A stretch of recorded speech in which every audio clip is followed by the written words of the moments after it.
चक्रावळ. लेखक नारायण धारप.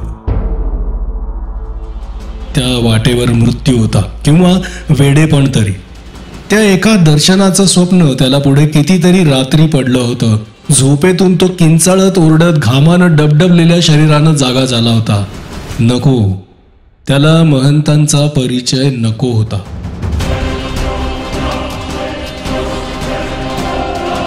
आनंदवनाची व्यवस्था लावता लावता आणखी एक प्रश्न त्याला सततचा सतावत होता. त्याच्या स्वतःच्या कालयात्रा. तो स्वतःला त्याच्या भूतकाळात भेटला होता, स्वतःशी बोलला होता, स्वतःशी झगडलाही होता. हे 2 किंवा 3 किंवा 4 अजय, त्यांच्यातला खरा अजय कोण? अर्थात तोच ते सर्वही होता. आळीपाळीनं होता, कारण त्या सर्व प्रवासांच्या त्याच्या आठवणी ताज्या होत्या. पण एका वेळी जेव्हा एकापेक्षा जास्त अजय अस्तित्वात होते, तेव्हा या अस्मितेचं काय? का हेही अनन्यसाधारणत्वाचंच एक तत्व होतं? एकासारखं दुसरं काहीही नाही, एकाला समान दुसरं काहीही नाही. यात मूर्त अमूर्त सर्व काही आलं. स्थळ काळाच्या या चतुर्मित पटावर प्रत्येक घटनेला एक आणि एकच जागा होती. आत्ताच्या क्षणीचा तो अजय चौधरी हा आता गेलेल्या प्रत्येक क्षणातल्या अजय चौधरीहून वेगळा होता. चतुर्मित स्थळ काळात पसरत गेलेल्या अजय चौधरी नावाच्या एका जीवन रेषेचे, लाईफ लाईनचे हे वेगवेगळे छेद होते. एकात आणि त्याच्या शेजारच्या दुसऱ्यात खूपच साम्य होतं, पण ते एक नव्हते. काळाच्या पडद्यानं ते विभागले गेले होते. तो जेव्हा भूतकाळातल्या अजयला भेटला तेव्हा दोघांच्यात केवळ काळाचंच नाही तर स्थळाचंही अंतर पडलं होतं. आणि म्हणून तो स्वतःला पाहू शकला.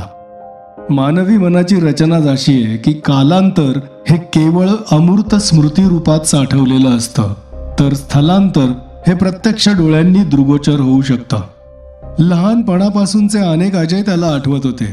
ते सर्व पृथक होते, वेगवेगळे होते. फक्त त्यांच्यातून अखंडपणे ओवलेला त्याच्या स्मृतीचा धागा हाच त्या सर्वांच्यात एकात्मतेची जाणीव आणत होता. म्हणजे त्या 3 किंवा 4 अजयनाही हा स्मृतीचा धागाच एकत्र ठेवत होता. त्याला कालप्रवासाची अमूल्य संधी मिळाली म्हणून हा अपूर्व अनुभव आला. राहता राहिली स्वेच्छेची, स्वतंत्र इच्छाशक्तीची समस्या. त्यानं क्षित्राभला विचारलेला एंट्रोपीचा प्रश्नही त्याच्याशीच निगडीत होता. कदाचित एंट्रोपीचा नियम चतुर्मित स्थलकाल रचनेसाठी खरा असेल, पण मितींची संख्या वाढली तर त्याच्यात साजेसा बदल किंवा विस्तार करावा लागेल. स्वतंत्र इच्छाशक्ती ती तर तो स्वतः अनुभवू शकत होता ना. मग इच्छा असूनही तो त्याच कृती का करत राहिला? त्याला भवितव्य बदलता का आलं नाही? का या महंतांच्या महाप्रसादातला अवकाशच अशा काही शक्तींनी भारला गेला होता की त्या शक्ती प्रवाहात त्याची प्रज्ञा भोवऱ्यात सापडलेल्या काटकीसारखी गोलगोल फिरत राहावी? पण थांबा, त्या क्षित्रापची नजर चुकवून तो भूतकाळात आला होता तेव्हा त्यानं या घटनांचा प्रवाह बदललाच की नाही? तो इथे हजर होता. सर्व आनंदवन आपल्या सत्तेखाली आणून त्याची मनासारखी सुधारणा करत होता, पण त्याला क्षित्राप भेटलाच नव्हता. मग असं तर नसेल ना की जेव्हा जेव्हा स्वतंत्र इच्छाशक्ती वापरली जाते तेव्हा तेव्हा घटनांचा क्रम बदलतो आणि एक सर्वस्वी नवं आणि पर्यायी भविष्य साकार होतं? खूपशा तत्वचिंतकांनी ही कल्पना मांडली होती. ते काही असो, त्याच्या या घटना प्रवाहाच्या भविष्यात कोठेही किंवा केव्हाही तो क्षित्राप कोठेच नव्हता. आनंदवनातल्या त्याच्या वास्तव्याची 10 वर्षांची मुदत संपत यायला लागली तसा अजय जास्त जास्त अस्वस्थ होऊ लागला. सुरुवातीचा त्याचा आत्मविश्वास आता डळमळीत होऊ लागला. तो मनाशी म्हणायचा, आयला त्या लेकाच्या क्षित्रापला यायचं असलंच तर लवकर काय येत नाही? त्याच्याशी एकदा 2 हात करून आनंदवनाचा खरा स्वामी कोण याचा फैसला करायला अजयही आता अधीरच झाला होता. आनंदवनात सर्वत्र त्यानं आपली माणसं नेमली होती. चेहऱ्यावर दाढीची वाढ असलेला कोणी माणूस दिसला तर त्याला ताबडतोब गिरफ्तार करून नोरकलच्या राजवाड्यात आणण्याच्या त्यांना सूचना दिल्या होत्या. अजय स्वतः द्वारमहालावर सतत लक्ष ठेवत होता. कालद्वाराच्या सहाय्यानं त्यानं भविष्य काळात क्षित्रापचा शोध घेण्याचा प्रयत्न केला, पण तो अयशस्वी झाला. 3 वेळा त्याला एक हालणारी सावली दिसली. तिचा माग घेत घेत तो नीट पाहू लागला. दरवेळी त्याला स्वतःचीच भविष्यातली आकृती दिसली. 20 वर्षानंतरचा काळ पाहण्यास तो नाखुश होता. ज्या काळात तो असणार नाही त्या काळाबद्दलची त्याची उत्सुकता नाममात्रच होती. अटळ गोष्टी मुद्दाम कशाला गिरवा. पण कंटाळा आला तर, आणि कधी केवळ कुतूहल म्हणून, तो या क्रियेचं दुसरं टोक, फार मागचा भूतकाळ, ते पाहण्याचा मात्र प्रयत्न करी. भूतकाळातलं 30,000 वर्षांपूर्वीचं त्याचं घर शोधून पाहण्याचा तो प्रयत्न होता, आणि तो किचकट होता. कारण कालनियंत्रक संदर्भ शून्यापासून जितका दूर न्यावा तितका नियंत्रणातला अचूकपणा कमी कमी होत जात असे. हव्या असलेल्या काळाच्या एखादं शतक पुढे मागे आरसा थांबवायला सुद्धा खूप सराव आणि हातांची सफाई लागेल. अशा या शोधाच्या खटपटीत असतानाच त्याला नियंत्रण रचनेतला आणखी एक घटक सापडला, व्हर्नियर कंट्रोल. अतिसूक्ष्म बदल करण्याची यंत्रणा, तीच तो इतके दिवस शोधत होता. डोळ्यांना दिसणारही नाही इतक्या सूक्ष्म अंतरातून काळाचा गोल त्याच्यानं हलवता येत होता. त्याचं काम आता बरंच सोपं झालं होतं. त्यानं आरशात 20वं शतक आणलं. मोटारींची मॉडेल्स, इमारतींची वास्तुरचना इत्यादींवरून वर्षांचा अंदाज बांधता बांधता 1976च्या सुमारास आरसा आणला.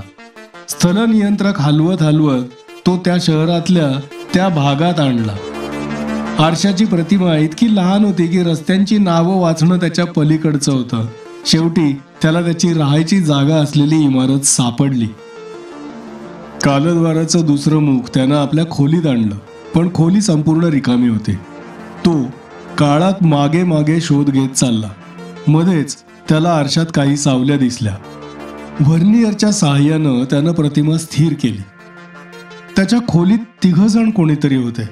खोलीतला प्रकाश इतका कमी होता, प्रतिमा इतक्या लहान होत्या की त्या 3घांपैकी आपण एक आहोत का नाही याची त्याला काहीच खात्री होईना. पुढे वाकून तो देखावा नीट बारकाईनं पाहू लागला. तेवढ्यात कोठडी बाहेर त्याला धप्प आवाज करून काहीतरी जड वस्तू पडल्याचा आवाज आला. सरळ होऊन त्यानं कोठडीच्या भिंतीवरून कालद्वाराच्या दिशेनं पाहिलं. फरशीवर एक माणूस अस्ताव्यस्त पडला होता आणि त्याच्या शेजारीच एक जुनी, खूप कुस्करलेली फेलटॅट होती. तो काही क्षण थिजून दगडी पुतळ्यासारखा अगदी निश्चल उभा राहिला. त्याची नजर त्या माणसावर आणि त्या हॅटवर खिळून राहिली होती. क्षणभर मनाचे विचारमार्ग पार रिते पडले होते आणि मग त्यांच्यावरून किंचाळत्या वेडाची फेसाळती लाट खळाळत गेली. समोरचा बेशुद्ध माणूस कोण आहे हे पाहण्याची त्याला आवश्यकताच नव्हती. त्याला माहीत होतं की तो त्याचाच अगदी पहिला अवतार आहे. काहीही समजायच्या आतच कालद्वारातून एका ठोशानं इकडे फेकला गेलेला. त्याला धक्का बसला होता तो केवळ त्या एका घटनेनं नाही, निदान ती घटना तरी त्यानं खास करून अपेक्षिली नव्हती. त्याची अशी कल्पना झाली होती की सुरुवातीस आपण कालद्वारातून प्रवेश करून त्या एका भविष्य काळात प्रवेश केला होता. त्याची साखळी तोडून आपण स्वेच्छेनं एका वेगळ्या पर्यायी भविष्य काळात राहत आहोत. तरीही असं काही होण्याची थोडी बहुत शक्यता त्यानं कल्पनेत आणली होती, कारण त्या घटनेतला मूळ नायक तोच होता. आणि ते झाल्यानं त्याला एवढा धक्का बसला नाही. पण ती घटना घडली तेव्हा तोच एकमेव प्रेक्षक होता. तोच क्षित्राप होता. तो क्षित्राप, आनंदवनातला एकमेव क्षित्राप. त्याला क्षित्राप कधीच भेटणार नाही. त्याची क्षित्रापशी खडाखडी कधीच होणार नाही.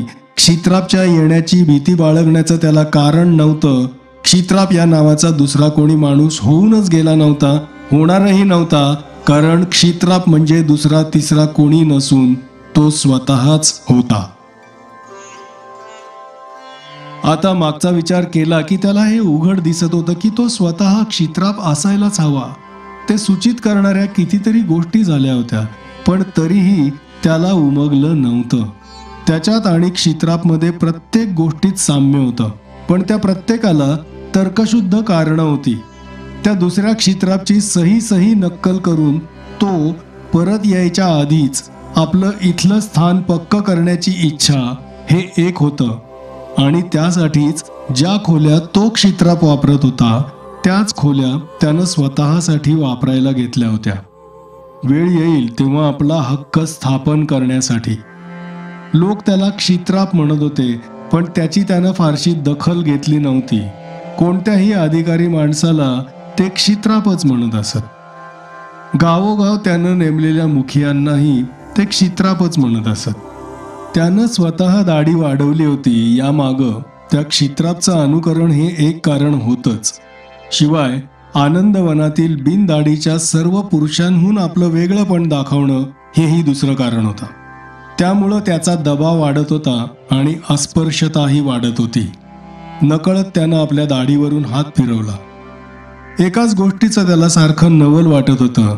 आपण सध्या अगदी त्या क्षित्रापसारखंच दिसतो ही गोष्ट त्याच्या ध्यानातच आली नव्हती. एक म्हणजे त्याच्या कल्पनेत क्षित्राप बराच वयस्क होता. तो स्वतः तर फक्त 32 वर्षांचा होता, 10 वर्ष इकडची आणि 22 तिकडची. त्यानं क्षित्रापच्या वयाचा अंदाज 45चा केला होता. एखाद्या तिराईतानं त्याला स्वतःला आता पाहिलं तर तोही त्याच्या वयाचा अंदाज तितपतच करेल. दाढीतले आणि डोक्याचे काही केस पिकले होते, पण ते त्या महंतांची एक गाठ पडताच तसं झालं होतं. त्याच्या चेहऱ्यावरही तरुण वयाला न शोभणाऱ्या रेषा होत्या. पण मग सर्व देशाचा भार, मग तो देश आनंदवनासारखा शांततापूर्ण असला तरीही वाहायचा म्हणजे काळजी आलीच की. पण त्याची यत्किंचितही तक्रार नव्हती. त्याचं आयुष्य किती आनंदात गेलं होतं. अतिप्राचीन काळच्या सम्राटांच्या आयुष्याची सुद्धा तुलना होऊ शकत नव्हती, इतकं आनंदात, चैनीत आणि स्वास्थ्यात. तेव्हा मग 45च्या सुमाराचा एक माणूस तो शोधत होता. त्यानं त्याला 10 वर्षांपूर्वी पाहिलं होतं. ती आठवण आता अंधुक झाली होती. त्याचं चित्र किंवा फोटो त्याच्यापाशी नव्हता. आठवणीतला तो पुसटसा वयस्क चेहरा आपलाच असेल अशी त्याला कल्पना तरी कशी येणार? शक्यच नाही. इतरही काही सूचक गोष्टी होत्या. उदाहरणार्थ ही आरमा. 3-1 वर्षांपूर्वी त्यानं आपल्या खास सेवेसाठी एक सुंदरशी छोकरी पसंत केली होती आणि तिला राजवाड्यातच जागा दिली होती.